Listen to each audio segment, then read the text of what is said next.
जी, राष्ट्रीय कार्यकारी अध्यक्ष भाई संजय अग्रवाल जी, जोगिंदर सिंह जी, स्वामी जी और वरिष्ठ सदस्य, माता बहनों, सबसे पहले तो मैं रियली इनके इस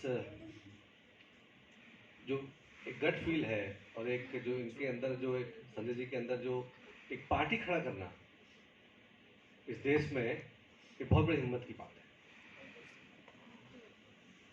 अब मैंने जब पहली बार इनसे पूछा कि पार्टी खड़ी करने की जरूरत क्यों पड़ी, मैंने इनको पिछले 20 साल में देखा कि भारतीय व्यापारी महासंघ को इन्होंने पूरे देश और दुनिया में किस तरह से फैलाया और व्यापारियों को किस तरह से, व्यापारियों के लिए एक बहुत बड़ी बात थी कि उनका प्रताड़न जब भी होता था किसी सिस्टम के द्वारा, तो लोगों को ये पता था कि मेरे पास एक व्यक्ति है, एक संगठन है कि मैं वहां पुकारूंगा तो मेरी प्रताड़ना एटलीस्ट सुनी जाएगी और मेरी आवाज वहां तक पहुंचेगी जहां तक पहुंचनी चाहिए।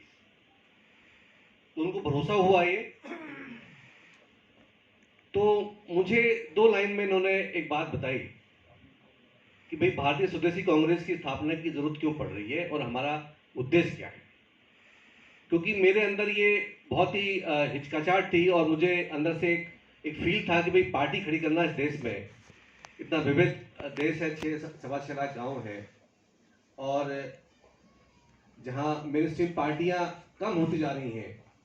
पहले रीजनल पार्टी पिछले 10-20 साल में आई बहुत अलग अलग तरीके से, लेकिन आप हम देख रहे हैं कि नेशनल पार्टीज भी जो है बहुत कम होती जा रही हैं और जिस तरह से मेन ओरिजिनल भारतीय कांग्रेस का जो संकुचन हो गया है, जो सिकुड़ गई है, इतनी एक्सक्यूज हो गई है,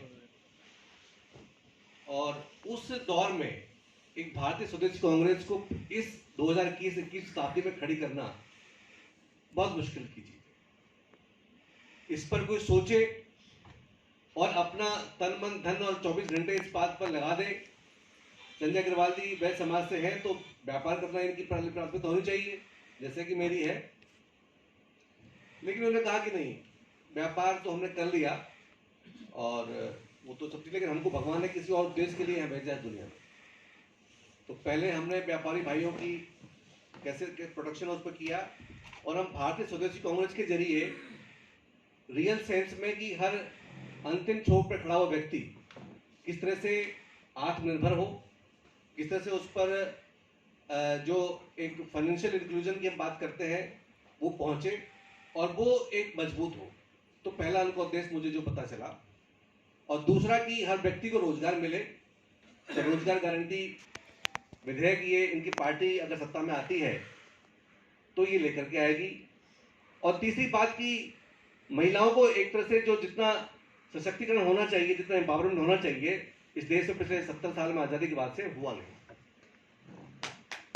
तो ये 3 उद्देश्य जो मुझे सामने आए ये अच्छे लगे और मेरी शुभकामनाएं हैं। मैं अब इस पार्टी का पार्ट एंड पार्सल ही हूँ और मैं कोशिश करूँगा कि जितनी मुझसे मदद बन पड़े मैं इसके लिए करूँ।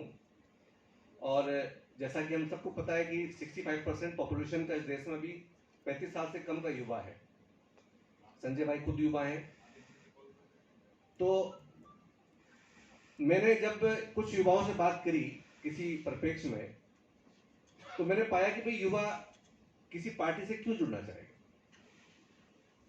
उसको क्या है, उसके लिए 35 साल की उम्र तक कैरियर, पैसा, परिवार, शादी, ये सब उसकी प्राथमिकता होती है। तो जब हमने कहा कि भाई हम आपके कैरियर यानी आपको रोजगार मिले इसी गारंटी देने के लिए पहली बात कर रहे हैं, हमारा पहला उद्देश्य ये है, तो आप हमसे जुड़ रहे हैं तो वो आपके फायदे के लिए बात है, उसको बात समझ में आई। दूसरी बात कि आज जो 70% 65% जो पॉपुलेशन है उसमें भी आप देखेंगे 70% जो है गांव में रहता है। आज भी इस तक तो सारी तमाम चीजें पहुंच नहीं पाती। आप शिक्षा की बात करें तो प्राइवेट स्कूल में तो शहरों में है, लेकिन जो सरकारी स्कूल है जो गांव में बैठा हुआ है उसको शिक्षा का समानीकरण नहीं है, उसको उतना इक्वल एजुकेशन मिल नहीं पाती। तो वो इक्वल एजुकेशन कैसे मिले इस पर हम बात करेंगे। तो जब हमने 2-3 तरह की बातें रखी तो युवा को लगा कि हाँ, ये भारतीय स्वदेशी कांग्रेस के पास में कुछ नया एजेंडा है, नई विचारधारा है, तो हम इससे जुड़ना चाहिए। मेरी शुभकामना है और आप सब लोग यहाँ आए इसके लिए बहुत बहुत धन्यवाद।